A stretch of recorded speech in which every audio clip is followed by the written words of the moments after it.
now that we've cleaned up our local identities, it's time to move over to the internet.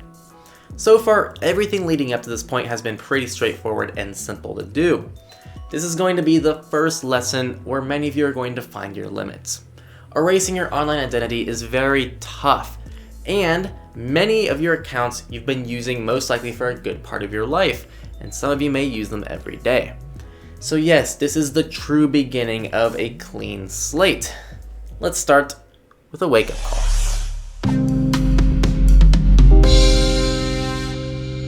Thanks for watching Go Incognito. By far the best way you can support the course is by sharing it with your friends and family. Word of mouth is the best way to not only spread the course, but the messages it fights for. For other support methods, visit the course support page on techlore.tech. That is all, and enjoy the lesson.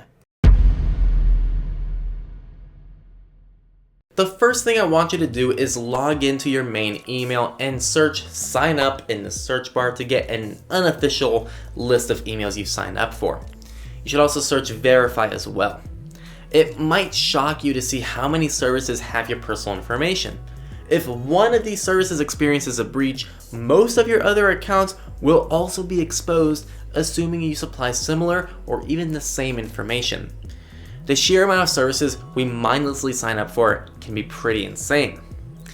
Next, if you have a Google account, go to Google's My Activity page and browse through all of the information collected by Google.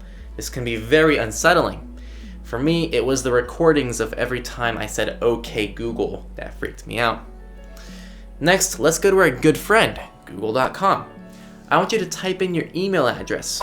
That's it. It's not uncommon to find random websites where people post your email with the password to get into an account right there from the search engine.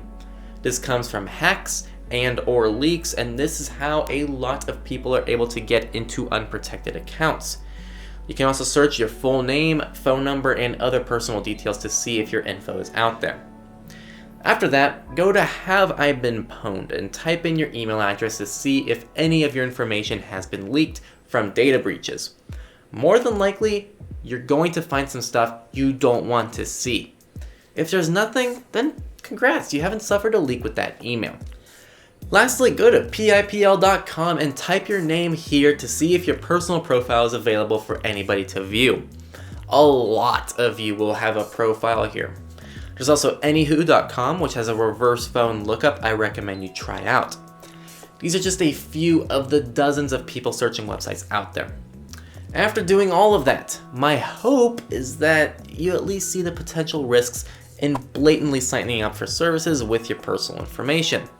Now you might be asking how your information gets on these websites. Well, a lot of it comes from online services you sign up for who sell your data. Post offices and other agencies could also be responsible, and we'll cover that in section 6. The goal is to configure your browsing habits so this is unlikely to ever happen again, which we will cover later in the course. But for now, let's work on removing what's already online. Remember that search you did within your email? Well, for every service you sign up for that you no longer need, go to that service's website, log in, and find a place to delete your account. Before you delete the account though, I'd recommend faking any personal information since we don't know if services are actually going to delete your data from their servers, and this could one day be breached and released publicly. Now, yes, faking personal information is totally legal as long as you're not using it for fraud or illegal activities. You can fake information by changing the email to a randomly generated one on tempmail.org, changing your phone number to one on freephonenum.com, changing your password to something random that you'll never remember again, and removing any personally identifiable information about yourself. Some services are freaking stubborn and won't allow you to delete an account. First, try searching on Google the service's name followed by delete account. A lot of times you'll find instructions there. If there is, in fact, no way to delete an account, which does happen, just falsify your information, email, and password and never touch the account again. Deceit.me offers a convenient service that scans your emails for any accounts you opened, which is really nice, but keep in mind you are handing over all of your information to another company, so I would not recommend going this route if possible. If you're trying to delete an email account, I would recommend deleting all your emails and flooding the email account with mail bombers to spam the inbox with random information to help clear out any of your personal data.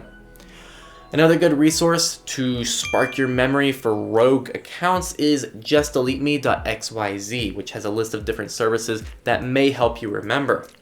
I also like using this as a resource before creating accounts to see how difficult it is to delete it down the road. If something is too difficult to delete, I just won't open the account. Now, I know how difficult it is to entirely delete some accounts, so what if you aren't comfortable deleting a service you still want to keep? First, if it's something you use consistently, make sure you're utilizing privacy settings and giving the least amount of personal information possible. If you aren't deleting the service because you have some form of data on there you don't want deleted, like maybe a cloud storage service, see if you can move that data to an external hard drive or any other local type of storage so you can finally delete that account and still keep your data.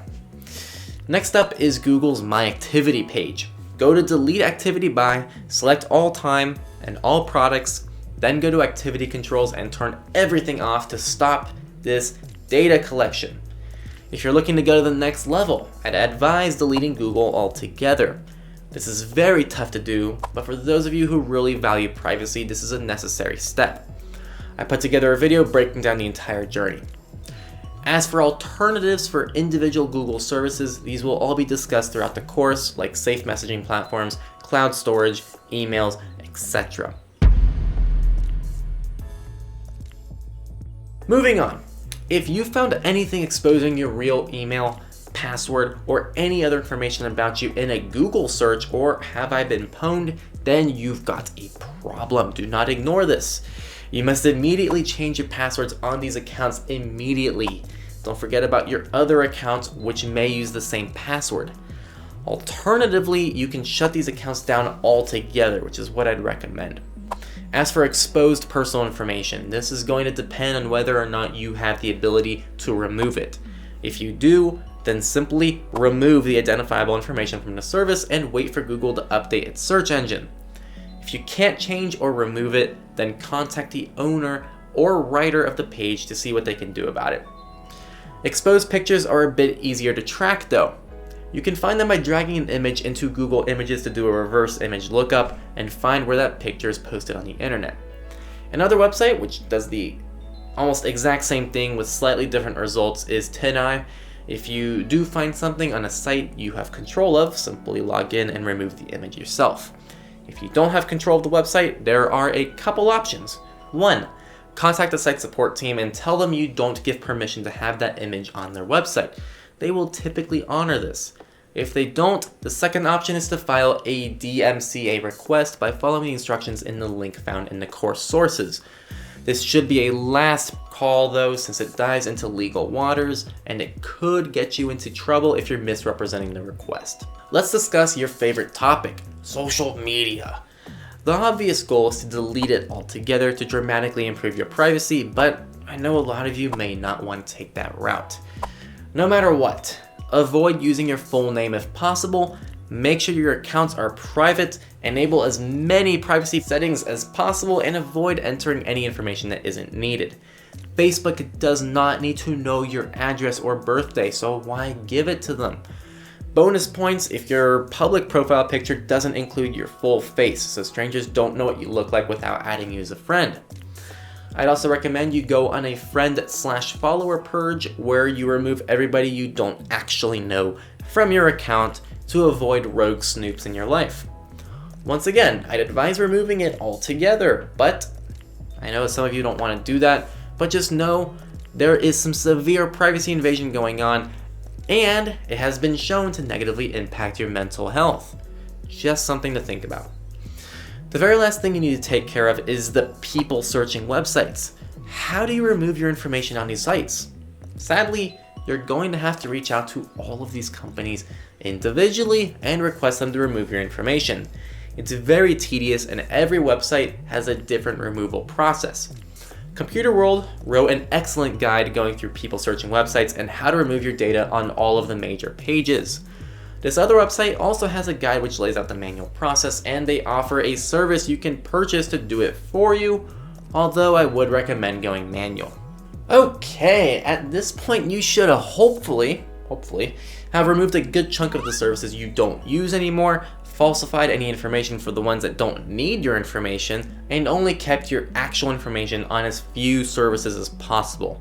This is your clean slate. Now, there's no other place to say this in the course, so I'm saying it here. You don't need to register for services like LifeLock. You're wasting your money, time, and giving up information to a company that doesn't need to have it. Everything we've gone through in this lesson accomplishes the same thing as LifeLock, and this entire course will teach you how to protect yourself so you won't need to worry about identity theft and other invasions of privacy. Not to mention, LifeLock is partnered with Equifax, who suffered one of the largest leaks in American history. Not only did Equifax suffer from this leak, but they profited from it through services like LifeLock. Okay. That's going to wrap up erasing your online identity. It's very difficult to cover everything in one lesson, but that just about covered everything. The rest will come later when we retouch on the subject more in depth. Hopefully, if you followed a lot of these steps, you'll get the feeling of digital control, maybe for the first time in your life. And this is just the beginning. I hope you enjoyed this lesson, and thank you for watching. I will see you soon.